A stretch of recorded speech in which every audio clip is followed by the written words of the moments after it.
الحمد لله وصلى الله تعالى وسلم وبارك على رسول الله محمد وآله المهتدين بهداه من الصحب والأزواج والقرابة والتابعين لهم بإحسان إلى يوم اللقاء. مسلمانانی بەڕێز و خۆشەویست، خوشکان و برایان، خۆشحاڵم کە لە ئاڵلقەیەکی تازەی زنجیرە دەرسی ڕەوشت و ئەدەبە کۆمەڵاتیەکاندا بە دیدارتان شاد دەبمەوە. ئەم ئاڵلقەیەمان ئاڵلقەی یازدەیەمە لەژێر ناونیشانی ئەدەب لەگەڵ منداڵی گچکە و بە ساڵداچوان و ئەوانەی حەوزەی هاوکارین، کەم ئەندامن یا خاوەن پێداویستیت هەیبەتن.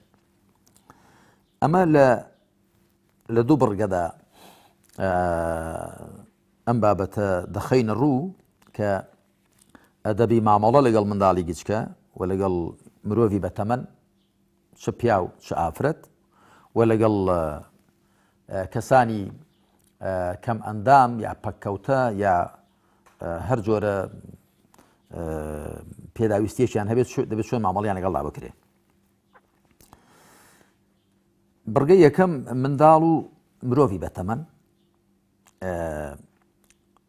بە تەماشای ئەم ئاەتە مبارەکە بکەین، ئاەتی ژمارە 128 لە سوورەتی ئەتەوبە. خوا سبحانه وتعالى ئومەتی پێغەمبەری خاتەم محەممەد عليه الصلاة والسلام دەدوێنێ، ئومەتی ئیسلام دەفەرمێ لقد جاءكم رسول من أنفسكم عزيز عليه ما عنتم حريص عليكم بالمؤمنين رؤوف رحيم. بەدڵنیایی پێغەمبەرێکتان بۆ هاتووە لە خۆتان، هەر شتێک ئێوە ناڕەحەتکە زۆر لەسەر دڵی قورسە و زۆر سوورە لەسەر سوود پێگەیاندنی ئێوە و ئازار لێ دوورخستنەوەتان، و بەرامبەر بە بڕواداران زۆر میهرەبان و بەبەزەییە. ئەگەر پێغەمبەری خوا عەلەیهی سەڵات وەسەلام خوا وای پێناسە دەکا، دیارە ئێمەش پێغەمبەری خوا سەرمەشقمانە دەبێ هەروە بین. خوای پەروەردگار لە سوورەتی الأحزاب ئاەتی 21 دەفەرمێ لقد كان لكم في رسول الله أسوة حسنة لمن كان يرجو الله واليوم الآخر وذكر الله كثيرا. بەدڵنیایی لە پێغەمبەری خوادا باشترین سەرمەشقی، باشترین چاوساغی و مامۆستایەتی هەیە بۆ ئێوە، بۆ هەر کەسێک لە ئێوە کە بە ئومێدی هیوای خوا و پاداشتی خوا و ڕۆژی دوایی بێ و زۆریش یادی خوا بکە. واتە بۆ هەر کەسێک کە مسڵمان بێ، پێغەمبەر عەلەیهی سەڵات وەسەلام باشترین سەرمەشقێتی لە هەموو ڕوویەکەوە، لە هەموو بوارێکدا. کە هیچێ لە بوارەکانەوەیە کە پێغەمبەر عەلەیهی سەڵات وەسەلام بەرامبەر بە ئێمە بە ناڕەحەتیمان ناڕەحەت بووە و زۆر سوور بووە لەسەر سوود پێگەیاندنمان و لێ دوورخستنەوەی ئازار و مەینەتی لێمان، و زۆریش میهرەبان بووە و بەبەزەی بووە لەگەڵماندا. ئێمەش دەبێ وابین لەگەڵ غەیری خۆماندا بە تایبەت لەگەڵ ئەواندا کە زیاتر شایستەی ڕەحم و بەزەی و میهرەبانین، بووکو منداڵ و مرۆڤی بەتەمەن و بە ساڵداچ و پەککەوتە و نەخۆش و ئەوانە. ئەمجا با تەماشای ئەم فەرمایشتە بکەین. عن أبي هريرة رضي الله عنه قبل النبي صلى الله عليه وسلم الحسن بن علي وعنده الأقرع بن حابس، فقال الأقرع إن لي 10 من الولد ما قبلت منهم أحدا، فنظر إليه رسول الله صلى الله عليه وسلم فقال من لا يرحم لا يرحم. رواه البخاري ومسلم. أبو هريرة خوالي رازي بدجرته ودله بيغمبري خوا عليه الصلاة والسلام حسني كري علي ما شكرت كنويتي حسني كري علي كري أبي طالب خوال أخوي بابي الرازي به بيغمبر عليه الصلاة والسلام ماشي كردوه، ولو كاتجدا أقرعي كري حابيس كسروق عشيرتي بوا لخزمتي بوا لو مجلسي بيغمبر دابو عليه الصلاة والسلام. الأقرع قتي من دمن داڵم هەن هیچ کامیانم ماش نەکردووە تا ئێستا. پێغەمبەری خوا عەلەیهی سەڵات وەسەلام تەماشایەکی کرد، واتە بەسەر سوڕمانەوە تەماشای کرد و فەرمووی هەر کەسێ بەزەیی نەبێ بەرامبەر بە غەیری خۆی، بەزەیی لەگەڵ نان نوێندرێ، واتە لەلایەن خواوە سبحانه وتعالى. وەکو لە فەرمایشتی دیکەدا هاتووە ئیرحەموو من فی الأرض یەرحەمکم من فی السەما. ئەوەی ئێوە بەزەیتان هەبێ بەرامبەر بە خەڵکی سەرزەوی، ئەوەی لە ئاسمانە خوا سوبحانەوە وتعالە کە لە سەروی دروستکراوەکانی خۆیەتی ئەویش بەزەی لەگەڵتاندا دەبێ. هەر لەو بارەوە با تەماشا بکەین پێغەمبەر عەلەیهی سەڵات وسەلام چەند میهرەبان و چەند دڵنەرم و چەند بە بەزەیی بووە لەگەڵ ئافرەت و لەگەڵ منداڵ و لەگەڵ ئومەتەکەیدا. دەفەرمێ إني لأقوم إلى الصلاة وأريد أن أطول فيها فأسمع بكاء الصبي فأتجوز في صلاتي كراهة أن أشق على أمه. رواه البخاري. پێغەمبەر دەفەرمێ عەلەیهی سەڵات وسەلام جاری وا من بۆ نوێژەکەم هەڵدەستم دەمەوێت نوێژەکەم درێژ بکەمەوە، قورئانی زۆری تێدا بخوێنم، ڕوکوع و سەجدەکانی درێژتر بن، بەڵام گوێم لە گریانی منداڵێک دەبێ. ئەو کاتە منداڵیش ئافرەت هاتوون بۆ مزگەوت پێنج فەرقی جەماعەتیان کردووە، جاری وا هەبووە منداڵیشیان لەگەڵ خۆیان هێناوە، منداڵی شیرەخۆرە بۆ گچکە بۆ نەگونجاوە بەجێ بێڵن، کە گوێم لە گریانی منداڵەکە دەبێ نوێژەکەم کورت دەکەمەوە. پێم ناخۆشە کە دایکی بەهۆی گریانی منداڵەکەیەوە ناڕەحەت بێ، دڵی بۆی بە ئازار بێ، منیش نوێژەکەم کورت دەکەمەوە بۆی منداڵەکە زۆر نەگرێ و دایکی خەفەتی پێ نەخوا و ناڕەحەت نەبێ. فرموديش كلو باروا پیغمبر عليه الصلاة والسلام فرميتي ليس منا من لم يرحم صغيرنا ويعرف شرف كبيرنا. أما أبو داود والترمذي هنا أنا ترمذي قلتوتي حسن صحيح. پیغمبر ده فرمي عليه الصلاة والسلام هر کسیک بزي بگچ كمان دانيه توا ورزي بتمن ما نقري الإيمانية. هر کسیک الرحم وشفقتي نبي برانبر بگچ كمان كم تمن كان من ورز حرمتي بتمن كان إشماني لا نبي لإيمانية واتلو صفة ذا لإيمانية أو صفتي بكو صفتي مسلمانانية مسلمان دبي بزي بشوك دبي توا والرزي بتمنيش بقري لێمان تێک نەچێ فەرمایشتەکانی پێغەمبەر عەلەیهی سەڵات وسەلام دەبێ وەکو پێغەمبەری خۆمە بەسی بە ئەوەی تێبگەین نەک ئەوە گە هەر بە وشتی لێ حاڵی بی دەبێ بڵێ هەر کەسێ بەزەی بە گچکە دانێتەوە ڕێز لە بەتەمەن نەگرێن مسڵمان نییە نە یعنی لە ئێمە نییە واتە لەو سیفەتەدا لە ئێمە نیە ئەو سیفەت و ئاکاری وەکو هی ئێمە نییە ئێمەی مسڵمان بەزەیمان بە بچووک دادێتەوە و ڕێزی بەتەمەن دەگرین جا ئەو بەتەمەنە پیاو بیان ئافرەت بێ دەبێ ڕێزی بگیرێ حورمەتی بگیرێ. بين سر برقي دوم اواني حوجي هاوكارين دبي شلون معامليان لقال الله بكري پیغمبر خو عليه الصلاه والسلام يا بيش او خوي پروردگار لسوره الماعون ده ايات يكتا حوت اواد فرمي بسم الله الرحمن الرحيم ارايت الذي يكذب بالدين فذلك الذي يدعو اليتيم ولا يحض على طعام المسكين فويل للمصلين الذين هم عن صلاتهم ساهون الذين هم يراءون ويمنعون الماعون. أم سورة مباركة حوت آياتها بلام يكبار وكو همو فرمايشتكاني ديكي إخوة يكبار معناه مبستي قورة وقرنق دقرنا خويان خو آوادس بيدكا بسم الله الرحمن الرحيم بناي خوايبة بزي بخشنده أرأيت الذي يكذب بالدين أرأيت يعني هوالم بيبدا ياخد دبيني يا دزاني چه بروي بدين نية دين بمعنى سزاو پاداش تليره دا داش گنزي دين بمعنى برنامج جیان بێ کە ئیسلامە بەڵام زیاتر مەبەست پێ سزا و پاداشتە دەزانی چێ بڕای بە ڕۆژی سزا و پاداش نییە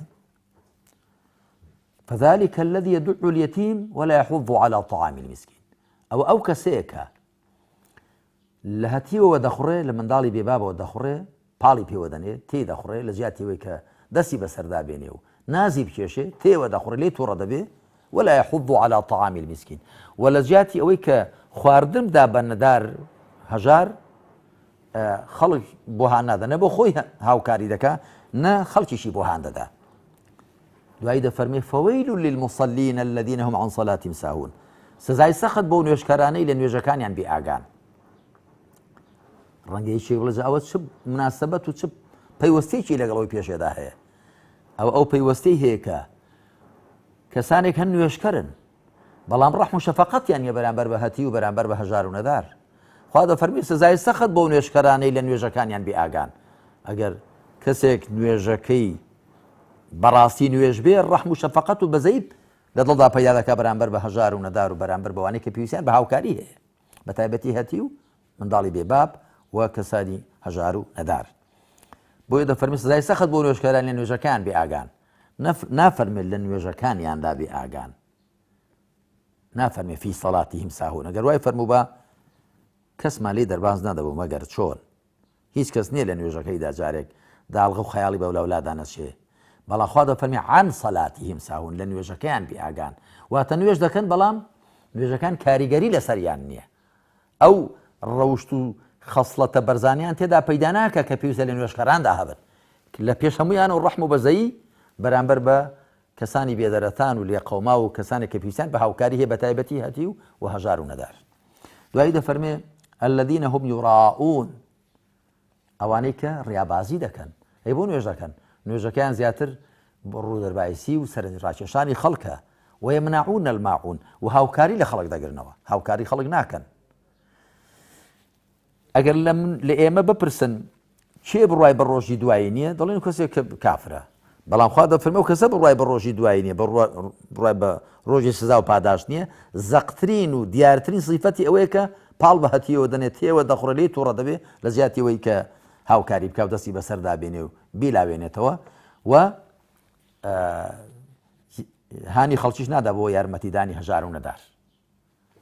کەواتە دەبێ بزانین پێوەری دینداری موسڵمانەتی وەکو چۆن نوێژ و ڕۆژ و تاعەتە، بە هەمان شێوەش ڕەوشت و ئەدەبی بەرزە، ڕەوشت و ئەدەبی بەرزە، شەفەقەت و ڕەحم و بەزەییە، بە تەنگ خەڵکەوە بوونە، بەدەم خەڵکەوە چوونە. بۆیە من زۆرجار لە وتارەکانمدا دەڵێم موسڵمانەتی لە دوو شەدا خولاسە دەبێتەوە، خواپەرستی و خەڵک دۆستی. خوا بپەرستە و لەگەڵ خەڵکدا چاک بە، خوای پەروەردگاریش وا دەفەرمێ فاتقوا الله وأصلحوا ذات بينكم، پارێز لە خوا بکەن و پەیوەندی نێوانتان چاککەن. یان خوای پەروەردگار دەفەرمێ إن الله مع الذين اتقوا والذين هم محسنون، خوا لەگەڵ ئەواندا پارێز دەکەن و چاکەکاریشن، پارێز دەکەن لە خوا چاکەکاریشن لەگەڵ خەڵکی خوا. خوا لەو کەسانە مامجێڕە بە لوتف و کەڕەمی خۆی. هەر لەو بارەوە لە سوورەتی ئەلحاقەدا لە ئایەتی 33 و 34 خوا سبحانه وتعالى لە پێناسەی مرۆڤێکی بێبڕوادا دەفەرمێ إنه كان لا يؤمن بالله العظيم ولا يحض على طعام المسكين، ئەو کەسە بڕوای بەخوای مەزن نەبوو و هانی خەڵکیشی نەدەدا لەسەر خواردندان بە نەدار و هەژار. چاو وەکو چۆن خواپەرستی و خەڵک دۆستی دوو کاڵکی بڕچێکن و دوو ڕووی سکەیەکن، دوو ڕووی دیندارین بە پێچەوانەشەوە، بێبڕوایی بەرامبەر بەخوای مەزن و یارمەتی نەدانی هەژار و نەداریش، ئەوانیش دیسان دوو لقی درەختێکن و دوو کاڵکی بڕچێکن و دوو ڕووی حەقیقەتێکن کە بریتێ لە حەقیقەتی کوفر، حەقیقەتی دوور لە خوایی. ئەمجا بات سەرنجی ئەم فەرمایشتەی پێغەمبەر دەین عەلەیهی سەڵات وسەلام من نفس عن مؤمن كربة من كرب الدنيا نفس الله عنه كربة من كرب يوم القيامة، ومن يسر على معسر يسر الله عليه في الدنيا والآخرة، ومن ستر مسلما ستره الله في الدنيا والآخرة، والله في عون العبد ما كان العبد في عون أخيه، ومن سلك طريقا يلتمس فيه علما سهل الله به طريقا إلى الجنة، رواه مسلم وغيره. پێغەمبەر دەفەرمێ عەلەیهی سەڵات وسەلام هەر کەسێک خەمێک لە خەمەکانی دنیا لە کەسێک بڕەوێنێ، ناڕەحەتی و گرفتێکی بۆ چارەسەرکە، خوا خەمێک لە خەمەکانی ڕۆژی قیامەتی لێ بۆ دەڕەوێنێ و گرفتێکی بۆ چارەسەر دەکە. و هەر کەسێک کە کەوتۆتە سەغڵەتی و تەنگانەیەکەوە کاری بۆ ئاسان بکە، خوای پەروەردگاریش لە دنیا و دوڕۆژدا کاری بۆ ئاسان دەکا. و هەر کەسێک موسڵمانێک بپۆشێ، خوا لە دنیا و دوڕۆژدا دەیپۆشێ و خوا هاوکاری بەندەی خۆی دەکات تاکو ئەو بەندەی هاوکاری برای خۆی بکە یا خوشتی خۆی بکە. و هەر کەسێک ڕێیەک بگرێتە بەر لەو ڕێوە بێوێ زانست داوا بکە، خوای پەروەردگار ئەو ڕێ بۆ ئاچوق و تەخت دەکا بەرەو بەهەشت. کۆتا فەرمایش لەو بارەوە پێغەمبەر عەلەیهی سەڵات وسەلام دەفەرمێ الساعی على الأرملة والمسكين كالمجاهد في سبيل الله، وأحسبه قال وكالصائم الذي لا يفطر وكالقائم الذي لا يفطر وكالصائم الذي لا يفطر، رواه البخاري ومسلم. پێغەمبەر دەفەرمێ عەلەیهی سەڵات وسەلام کەسێک کە کۆشش دەکا، هەوڵ دەدا، هاوکاری دەکا، هاوکاری بێوەژن و نەدار دەکا، وەکو کەسێکە کە لە ڕێی خوادا جەنگ و جیهاد دەکا.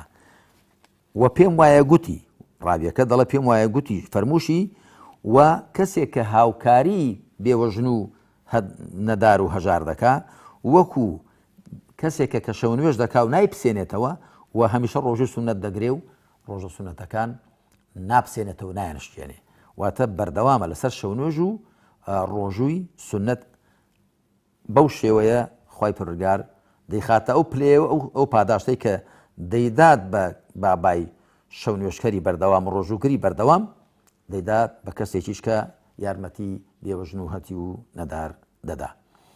خوا بە لەتۆ کەڕەبی خۆی یارمەتیماندا کە بەڕەحم و شەفەقەت بین لەگەڵ منداڵی گچکە لەگەڵ کەسانی بەتەمەن بە ساڵدا چوو و لەگەڵ کەسانێک کە پێویستیان بە هاوکاری ئێمە هەیە لە هەموو چوونێ توێژەکان وەخوا ڕەحم و شەفەقەتمان لە دڵدا زیاد کە و دڵمان وەرچەرخێنێ کە لە ناخەوە بۆ خەڵک بە بەزەی و بە پەرۆش بین تاکو خوای پروردگاریش لەگەڵ ئێمەدا بەزەیی و میهرەبانی بنوێنێ. صلی الله علی محمد وعلى آله وصحبه اجمعین والحمد لله رب العالمین.